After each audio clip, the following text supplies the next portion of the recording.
Mari kita berdoa. Ya Tuhan, biarlah hanya Engkau yang boleh menjadi sukacita kami. Di tengah mungkin masa-masa sulit ini, kami boleh tetap mengerti dan kami boleh tetap merasakan bahwa Tuhan adalah sukacita kami. Terlebih sukacita itu boleh kami dapatkan hanya daripada firman-Mu sebagaimana Engkau sendiri menyatakan diri-Mu. Tuhan, biarlah di dalam kehidupan kami firman-Mu itu boleh dekat. Dan hari ini dan tiba saat ini juga kami ingin kembali mendalami firman-Mu. Kiranya juga Tuhan yang boleh hadir di tengah-tengah kami. Dan firman-Mu, kuasa Roh Kudus boleh bekerja di dalam diri kami untuk boleh mengalami firman-Mu dan boleh menghidupinya. Tuhan juga tolong hamba-Mu dalam kelemahannya. Tuhan boleh pakai hamba-Mu juga boleh menyampaikan firman-Mu dan juga boleh belajar daripadanya. Terima kasih Tuhan, kami bersyukur dan berdoa di dalam nama Tuhan Yesus. Amin. Shalom, selamat malam Bapak Ibu semua.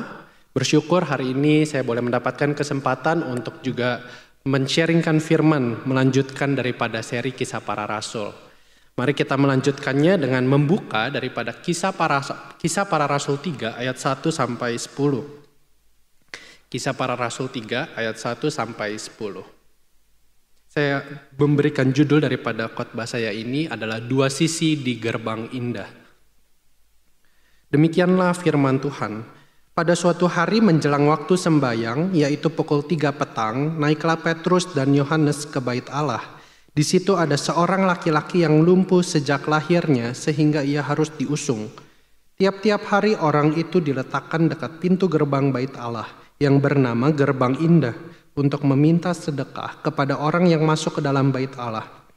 Ketika orang itu melihat bahwa Petrus dan Yohanes hendak masuk ke bait Allah, ia meminta sedekah. Mereka menatap dia dan Petrus berkata, "Lihatlah kepada kami." Lalu orang itu menatap mereka dengan harapan akan mendapat sesuatu dari mereka. Tetapi Petrus berkata, "Emas dan perak tidak ada padaku, tetapi apa yang kupunyai kuberikan kepadamu. Demi nama Yesus Kristus, orang Nazaret itu, berjalanlah." Lalu ia memegang tangan kanan orang itu dan membantu dia berdiri. Seketika itu juga kuatlah kaki dan mata kaki orang itu. Ia melonjak berdiri lalu berjalan kian kemari dan mengikuti mereka ke dalam bait Allah. Berjalan dan melompat-lompat serta memuji Allah. Seluruh rakyat itu melihat dia berjalan sambil memuji Allah. Lalu mereka mengenal dia sebagai orang yang biasanya duduk meminta sedekah di gerbang indah bait Allah. Sehingga mereka takjub dan tercengang tentang apa yang terjadi padanya. Nah, Bapak Ibu, kita belum lama ini baru merayakan Pentakosta. Mungkin belum ada sebulan, mungkin sebulan kita merayakan Pentakosta. Dan baru-baru ini juga ada seorang hamba Tuhan, tentunya dari aliran yang berbeda dengan kita, dengan mengatakan bahwa Pentakosta ketiga akan datang ke Indonesia.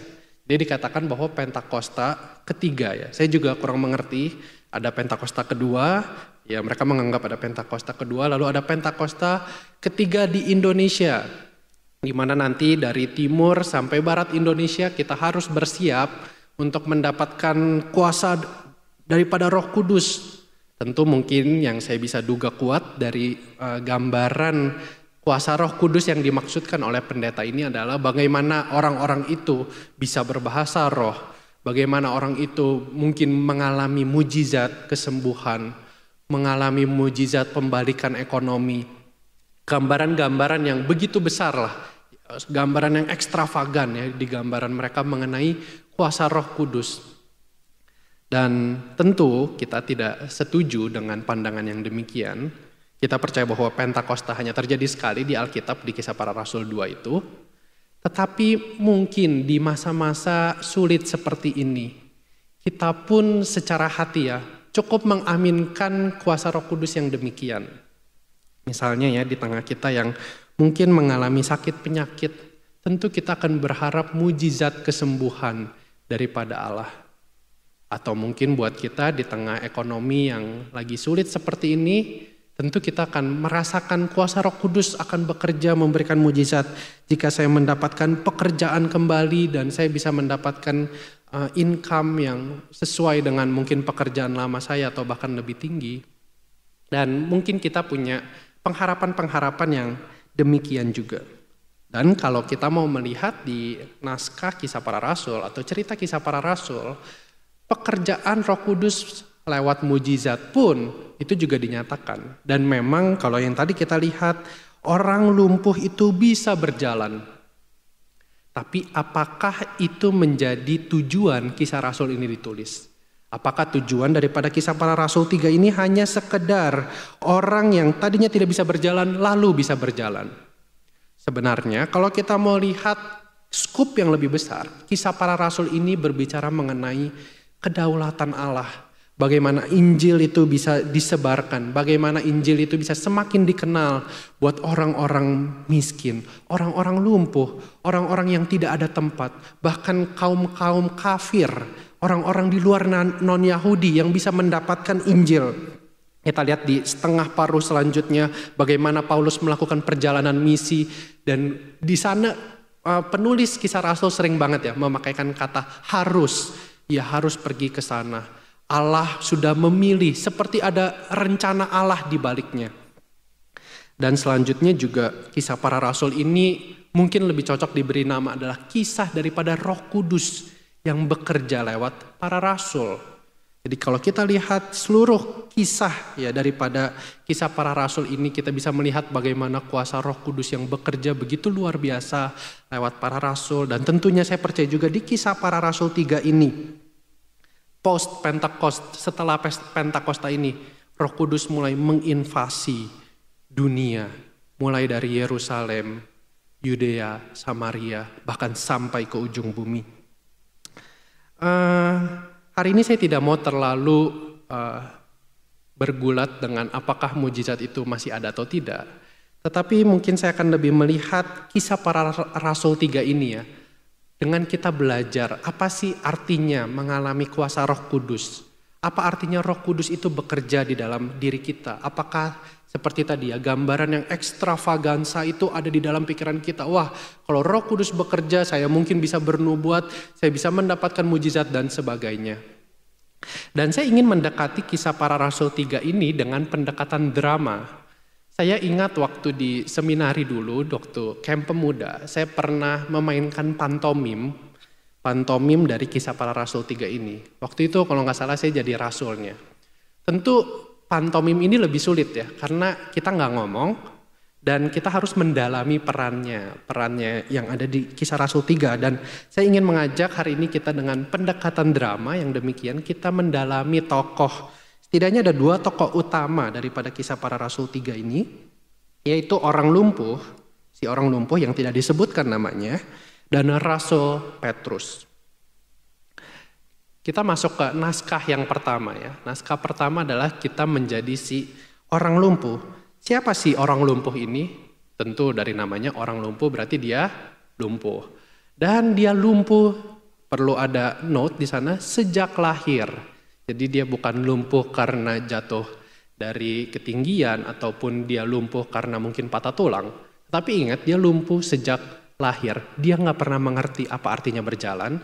Dia nggak pernah mengerti apa artinya melompat. Dan dari Kisah Rasul pasal 4 ayat 22 kita bisa lihat dia sudah lebih dari 40 tahun lumpuh.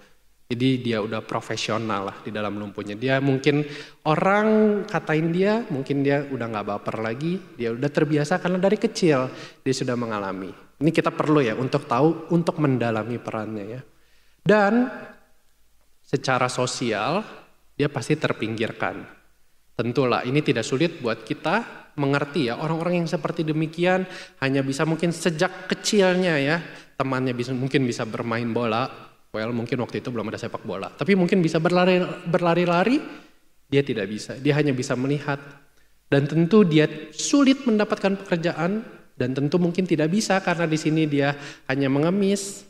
Secara sosial, outcasted, terbuang. Bahkan secara ritual juga. Secara ritual, paling kelihatan di perjanjian lama itu di tradisi keimaman. Kita bisa lihat di Imamat 21 ayat 18 sampai 20. Seorang imam yang lumpuh atau yang cedera kakinya, jadi gambaran kaki yang tidak berfungsi secara normal, dia nggak bisa menjalani fungsi keimaman.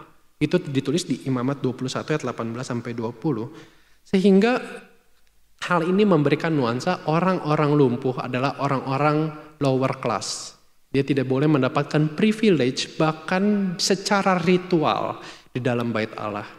Karena itu ia hanya bisa menunggu di pintu gerbang indah yang di luarnya itu ya, dekat dengan court para Gentiles, para kafir, berada di luar. Nah, dari sini kita bisa tahu bahwa bagaimana kita sebagai orang lumpuh yang memainkan drama ini bisa hidup. Kita hanya hidup dari belas kasihan orang. Kita hanya bisa mengemis. Ingat, orang Yahudi pun di dalam Tauratnya mereka punya regulasi untuk memberikan sedekah buat orang-orang miskin. Jadi kita pun masih ada yang peduliin lah.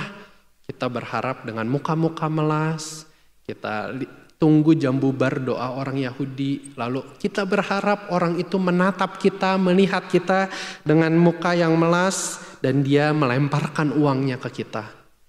Simply, itu harapan kita. Harapan terbesar kita, orang bisa kasih koin mereka ke kita. Dan kita cari tempat-tempat strategis di dalam bait Allah. Dalam hal ini dia pergi ke pintu gerbang indah. Lalu kita masuk ke konteks secara khusus di Kisah Rasul 3. Ingat, Kisah Rasul 3 ini setelah Kisah Rasul 2 ya. Kisah Rasul 2 itu adalah Pentakosta. Kita udah dengar tuh berita-beritanya, iya kayaknya baru kemarin-kemarin ini, baru seminggu ini ada seorang pengkhotbah KKR, di mana ada 3.000 orang bertobat. Dan katanya nubuatan Nabi Yoel akan digenapi, bahwa roh Tuhan akan turun, buat teruna-teruna, wanita, laki-laki, hamba-hamba, semua akan mendapatkan roh ini. Tapi tentu kita tidak terlalu tahu gambarannya karena kita sekali lagi hanya berada di luar bait Allah. Kita hanya dengar mungkin dari orang-orang sekitar. Tetapi waktu kita menunggu hari itu, kita datang seperti biasa, kita cari spot yang paling sweet spotnya kita di pintu gerbang bait Allah. Lalu kita mulai lihat keluar, wah itu ada pendeta terkenal itu ya, yang namanya katanya Rasul Petrus, seorang murid yang inner circle daripada gurunya sendiri yang katanya Mesias itu, Yesus Kristus. Seperti biasa kita berharap muka melas dan seorang pendeta lewat, ya rasul besar itu lewat dan kita pasang muka melas. Berharap dia lihat kita, mungkin Petrus dikerumunin banyak orang ya karena dia cukup tersohor waktu itu. Dan kita berharap ya tolong kita pasang muka melas dan berharap dia lihat balik, dia lemparin koinnya. Tentu kita bisa merasa bahwa ya dia mungkin punya banyak uang lah. Atau banyak yang support dia. Ini pikiran kita ya, pikiran kita kan belum tentu benar ya. Ya dia pasti bisa support kita. Tetapi kita kaget detik itu. Kenapa? Karena saat kita mulai melas, kita malu-malu lihat dia, lihat enggak. Tiba-tiba dia yang lihat kita balik, Petrus yang lihat kita balik.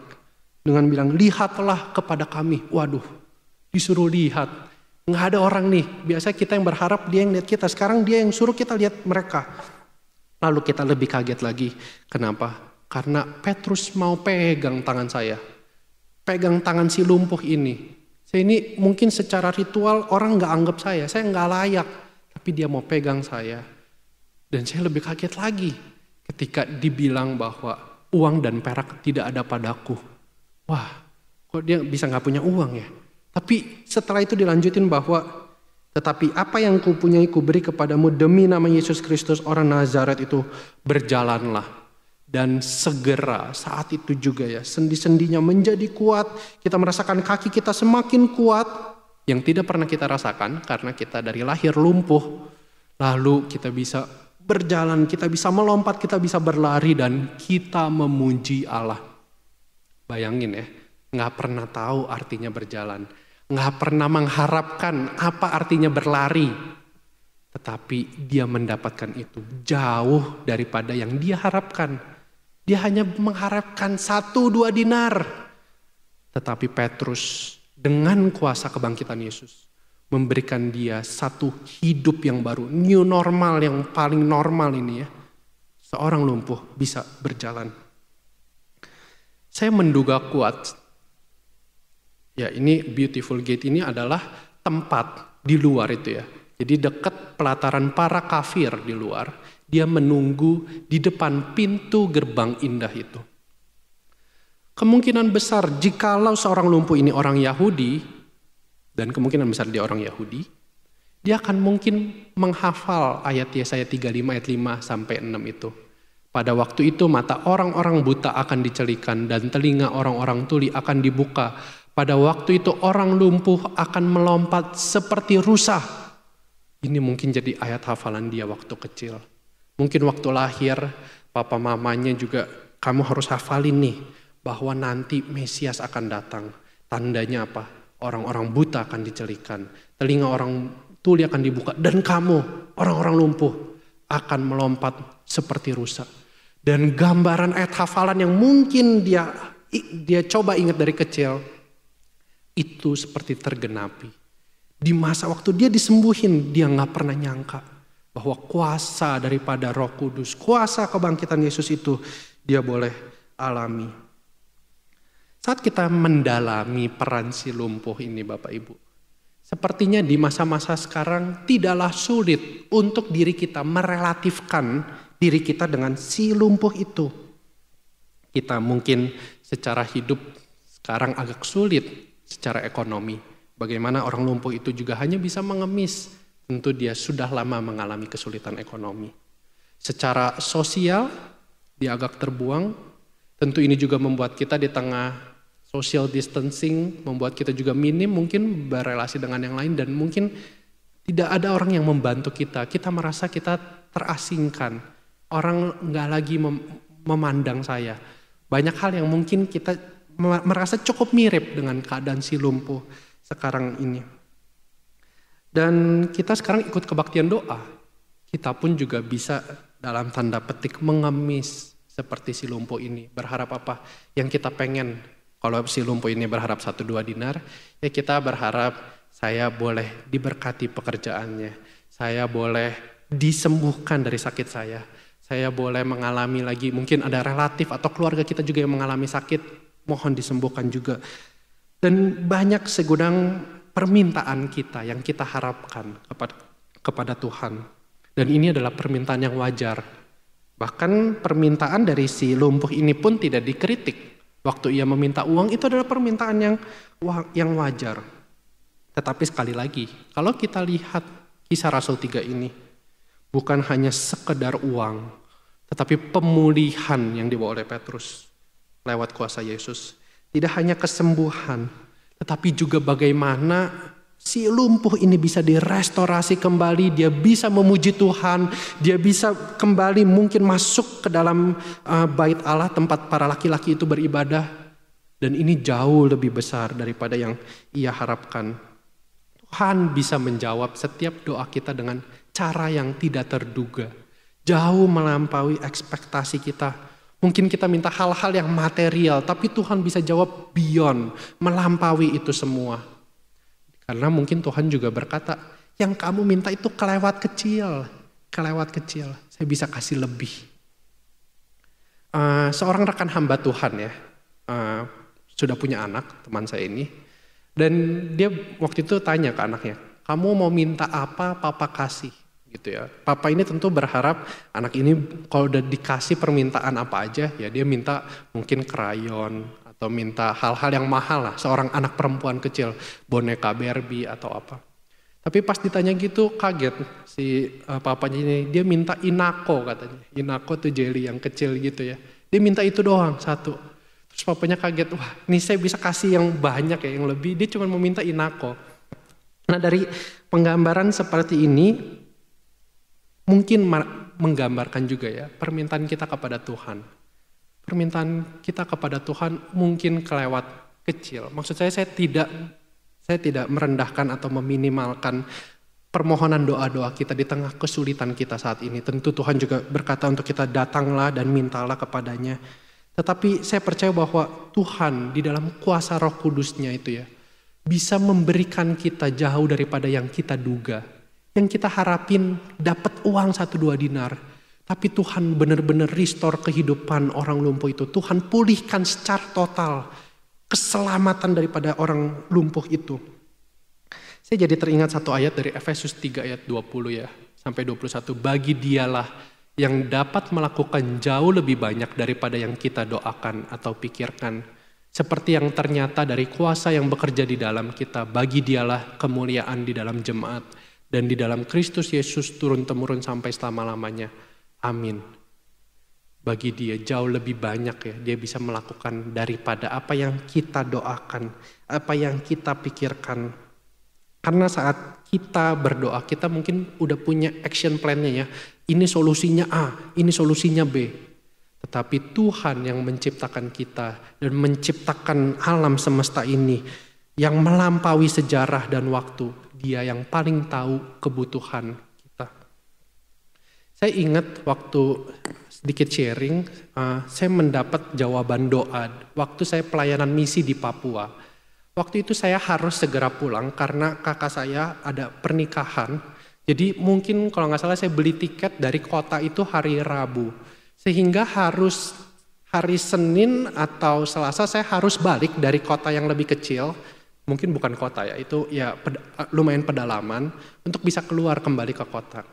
Tetapi waktu itu mobil nggak ada yang datang. Jadi dari hari Sabtu kita udah planning buat pulang, mobil nggak ada yang datang. Jadi kita naik mobil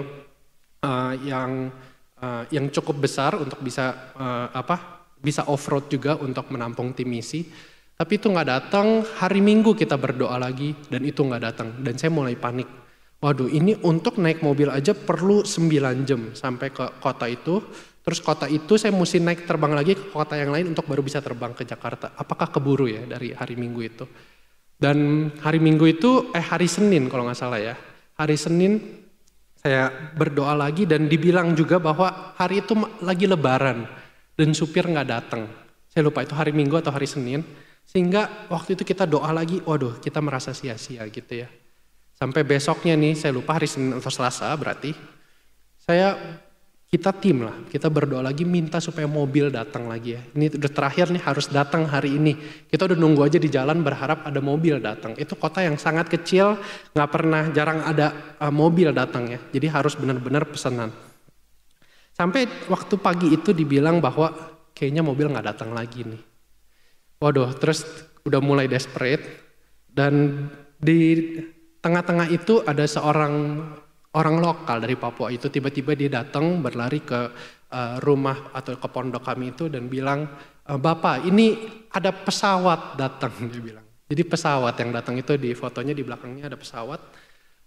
Jarang-jarang ya, jadi pesawat itu bisa datang sekali-sekali untuk bawain supply makanan ataupun hal-hal yang memang perlu secara accident perlu datang lah. Maksudnya memang nggak rutin. Tapi kalau datang kita bisa langsung beli tiket di tempat. Jadi kayak mau naik bus gitu ya. Jadi beli tiket di tempat, terus langsung naik ke pesawatnya. Dan waktu itu pesawat turun. Dan itu menjadi pengalaman yang tak terlupakan buat saya. Kenapa? Saya minta mobil untuk datang. Tapi Tuhan kasih pesawat. Jauh melampaui dari apa yang saya bayangkan. Yang saya minta itu ya mobil bisa datang ya mungkin 9 jam, terus nanti ke kota kecilnya lagi berapa jam. Dan Tuhan mempunyai rencana ya, membuat kita tim dan saya sendiri untuk belajar berserah, belajar beriman bahwa Tuhan akan memberikan yang terbaik tepat pada waktunya. Dan ini menurut saya jauh daripada apa yang saya harapkan. Bahkan pertumbuhan iman saya, pengalaman saya dengan Tuhan itu pun jauh lebih berharga daripada sekedar saya bisa pulang ke Jakarta. Saya tidak tahu doa apa yang kita sekarang sedang naikkan, yang kita pikirkan. Nampaknya situasi tidak membaik dan banyak hal yang gak beres. Tapi mungkin kita boleh coba renungkan, berdiam diri untuk melihat apa yang Tuhan kerjakan so far sampai saat ini. Adakah mungkin relasi dengan keluarga kita dipulihkan? Atau mungkin kepercayaan kita dengan Tuhan? Justru kita melihat kita lebih banyak berdoa saat-saat belakangan ini? Atau kita lagi melihat bahwa gereja Tuhan. Maksud saya gereja adalah bagaimana orang-orang percaya itu semakin dibangkitkan. Sekalipun kita gak bisa beribadah secara fisik, tapi Tuhan lagi bangun rumah-rumah, gereja-gereja di dalam rumah, keluarga-keluarga untuk kembali beribadah kepada Tuhan. Banyak hal yang mungkin kita gak bisa ukur secara materi, secara fisik, tetapi Tuhan dengan kuasa Roh Kudusnya sedang bekerja di balik itu semua. Nantikanlah surprise daripada Tuhan, nantikanlah kejutan itu. Demikian juga orang Yahudi. Orang Yahudi itu berdoa ya, seperti formula di doa Bapa kami ada, datanglah kerajaanmu, jadilah kehendakmu. Itu bukan doa yang asing buat orang Yahudi. Karena sejak zaman pembuangan mereka terus menantikan Mesias. Jadilah kehendakmu, datanglah kerajaanmu. Itu pengharapan terbesar orang Yahudi itu ya. Saat apa? Saat kerajaan Tuhan itu datang. Memerintah. Tentu di dalam gambaran mereka adalah saya ini orang Israel, saya harus bebas dari pembebasan Romawi. Tapi tahun demi tahun, dibilang di Daniel ya, kamu akan dibuang 70 kali 7 tahun. Mereka terus berdoa selama ratusan tahun. Tuhan, datanglah kerajaanmu. Dan Tuhan jawab dengan cara yang tidak terduga. Ia datang di dalam diri Yesus Kristus. Bukan dengan skemanya orang Yahudi secara militer menggulingkan pemerintahan Romawi. Tidak. Yesus datang berkorban sebagai Mesias, mati di kayu salib dan bangkit di hari yang ketiga. Tidak sesuai dengan mungkin gambaran doa bangsa Israel, membebaskan secara fisik, saya dibebaskan daripada penjajahan Romawi. Tetapi jauh melampaui itu, Tuhan membebaskan umat manusia daripada dosa. Bukankah ini satu surprise yang jauh lebih daripada yang diharapkan daripada doa orang Yahudi itu sendiri? Ia datang untuk engkau dan saya, supaya kita bisa berelasi kembali dengan Allah. Kita masuk ke naskah yang terakhir, naskah yang kedua, yaitu dari Rasul Petrus. Sekarang status kita naik, kita menjadi seorang rasul. Siapakah Petrus? Petrus ini adalah kita sebagai Petrus adalah murid daripada Yesus sendiri, dan kita bahkan inner circle ya, kita masuk lingkaran dalamnya Yesus. Dan ingat di Kisah Rasul 1 ayat 8, Petrus ini udah diberikan kuasa ya, sebagaimana Yesus sebelum naik ke surga bahwa aku akan memberikan kuasa ya saat Roh itu datang untuk kamu bisa memberitakan Injil dari Yerusalem, Yudea, Samaria dan sampai ke ujung bumi. Jadi kita pun melakukan itu dengan kuasa daripada Roh Kudus. Nah, di pasal 2 kita melakukan khotbah. Khotbah ini banyak datang, bahkan orang-orang daripada kafir pun juga datang. Dan mereka mengalami pengalaman yang luar biasa, mereka bisa berbahasa yang lain dan saling mengerti satu sama lain.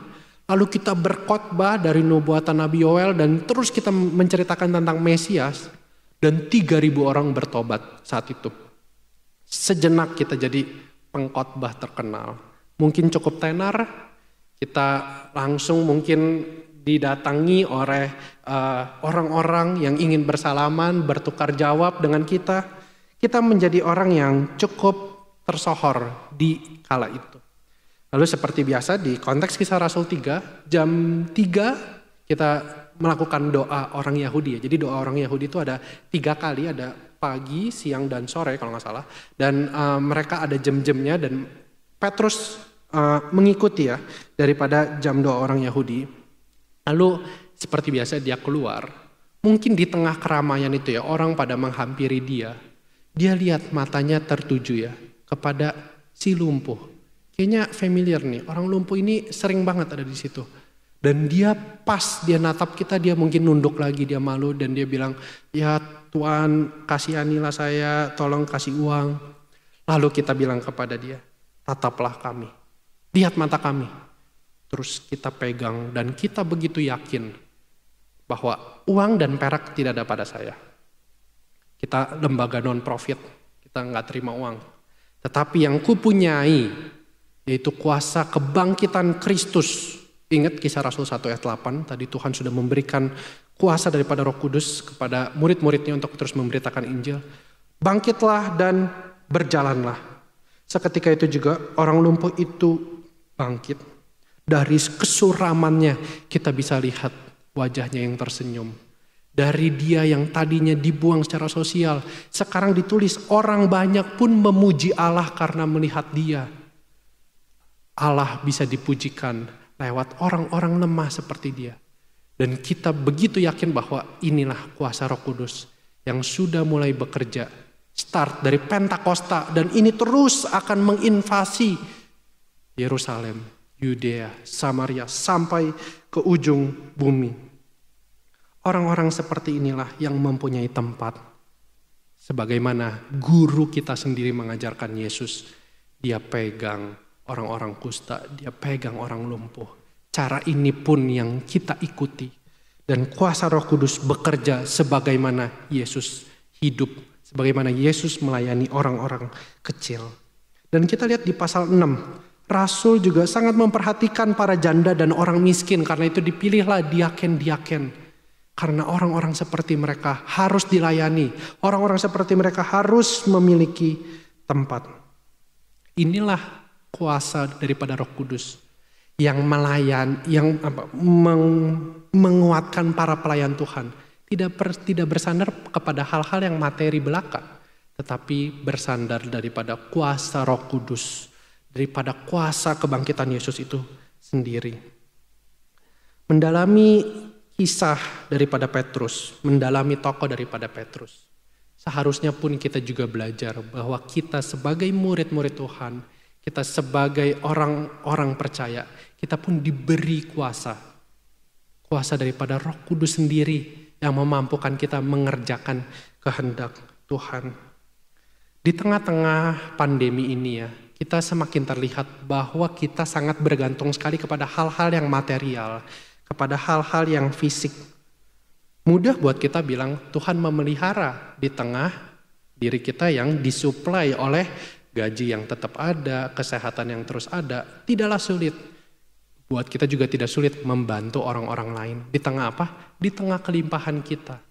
Well, selama ini kita bisa berlandaskan. Kita ngomong itu pemeliharaan Tuhan. Tuhan bekerja, tetapi lewat apa? Lewat hal-hal yang materi yang Tuhan sudah juga provide buat kita. Tetapi masa-masa ini pun seharusnya menjadi ujian buat setiap kita. Apakah kita orang percaya benar-benar bersandar kepada kuasa Roh Kudus? Atau kepada hal-hal materi yang selama ini kita dapatkan? Dan tanpa disadari gereja Tuhan ya, pun bisa ekstrim ya, bersandarkan kepada hal-hal yang sifatnya material tadi ketimbang kuasa kebangkitan Kristus. Saat melayani, saat kita menjalani program-program gereja, kita berlandaskan kepada hal yang paling make sense, hal-hal yang physical. Saya teringat daripada Thomas Aquinas. Suatu waktu ya, dia lagi di gereja. Dia begitu kagum melihat kemegahan rumah daripada Pope Innocent. Jadi Paus Innocent II waktu itu ya, yang dia adalah Paus yang di Vatikan waktu itu. Dan Thomas Aquinas itu sangat mengagumi sekali akan kebesaran gereja, akan kekayaan daripada gereja saat itu. Lalu dengan bercanda, Paus ini bilang gini kepada Aquinas, Thomas, kita ini udah gak bisa lagi ya ngomong seperti di kisah para Rasul 3. Apa tuh kisah Rasul 3? Ya itu, kita udah gak bisa lagi bilang emas dan perak tidak ada padaku. Sekarang lihat nih, kita punya emas, kita punya perak banyak. Lalu Thomas Aquinas menjawab seperti ini.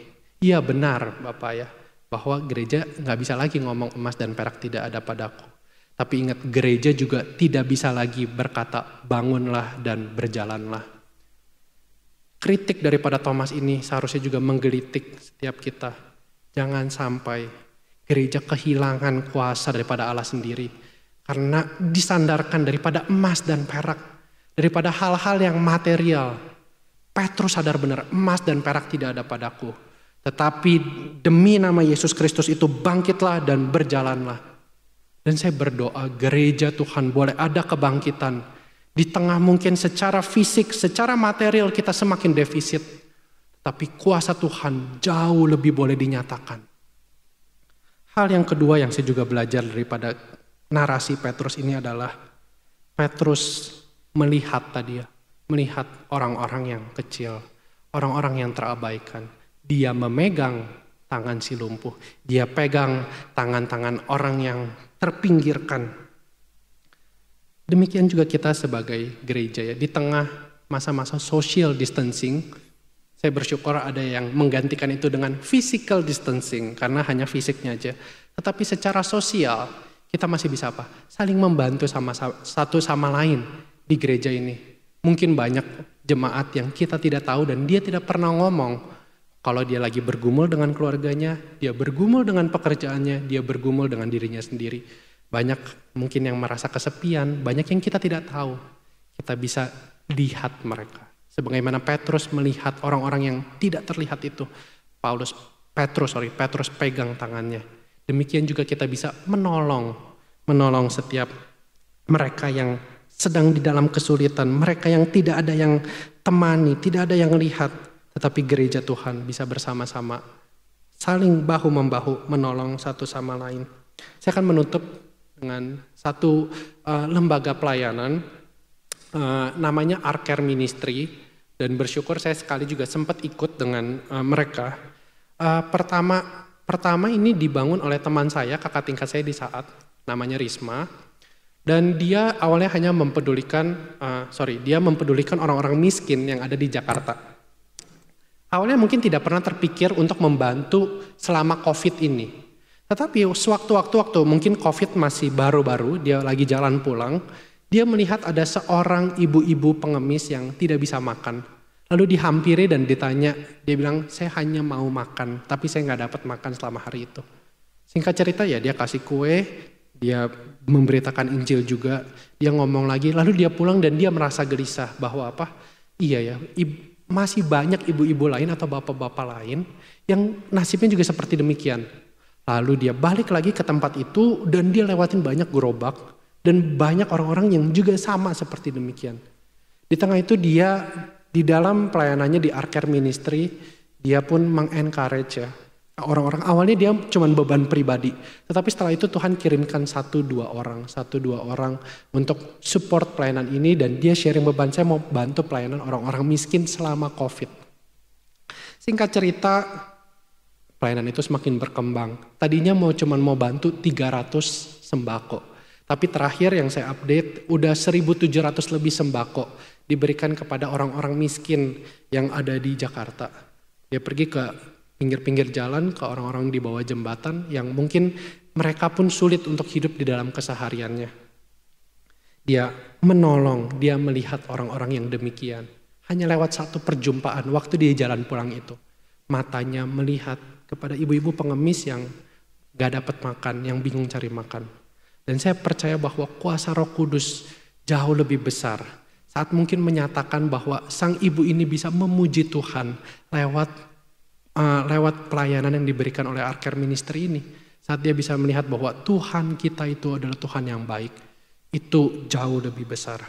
Salah satu slogan yang dipunyain oleh Arcare Ministry adalah Gloria Dei Homo Vivens. Tuhan paling dimuliakan saat manusia itu menjadi manusia seutuhnya. Manusia yang tadinya kelaparan. Manusia yang tidak punya tempat. Manusia yang kesepian. Manusia yang terpuruk, manusia yang kehilangan harapan, ini boleh dipulihkan, boleh menjadi manusia sejati lagi, dan Tuhan dimuliakan. Bukankah ini yang Kristus lakukan buat kita? Mata Tuhan tertuju kepada kita, orang berdosa, orang yang lebih parah daripada sekedar orang yang sakit, daripada orang yang kehilangan pekerjaan, yaitu orang berdosa yang tidak bisa lagi diterima Allah. Tapi mata Tuhan tertuju kepada kita sehingga Ia mau datang, memberikan kita harapan kembali, menebus kita dari dosa dan menyelamatkan kita. Kiranya perenungan dari Kisah Rasul 3, dua sisi di gerbang indah ini boleh benar-benar memberkati kita dan juga boleh merubah perspektif kehidupan kita secara khusus di masa pandemi ini. Mari kita berdoa. Tuhan, tolonglah kami untuk boleh menghidupi dan melanjuti narasi daripada kisah para rasul, supaya kuasa-Mu boleh semakin dinyatakan lewat orang-orang kecil, lewat orang-orang yang terpinggirkan. Mereka boleh mendapatkan tempat di hadapan-Mu. Dan inilah tanda daripada kuasa Roh Kudus yang bekerja. Juga hamba-Mu berdoa untuk setiap kami yang ada di dalam pergumulan. Kami percaya bahwa Tuhan yang paling tahu rencana kami, kehidupan kami ke depan. Tuhan yang tolong kami dan bantu kami untuk boleh senantiasa percaya kepadamu. Hingga pada waktunya kami boleh melihat akan kebaikan-Mu yang sangat luar biasa di dalam kehidupan kami. Bantu kami Tuhan di tengah kekurangan kami mungkin masa ini. Kami tidak bersandar kepada hal-hal yang material, hal-hal yang fisik. Tetapi kami benar-benar hanya berlandaskan kepercayaan kami kepadamu ya Tuhan. Terima kasih Tuhan, terpujilah nama-Mu, di dalam nama Tuhan Yesus Kristus kami berdoa. Amin.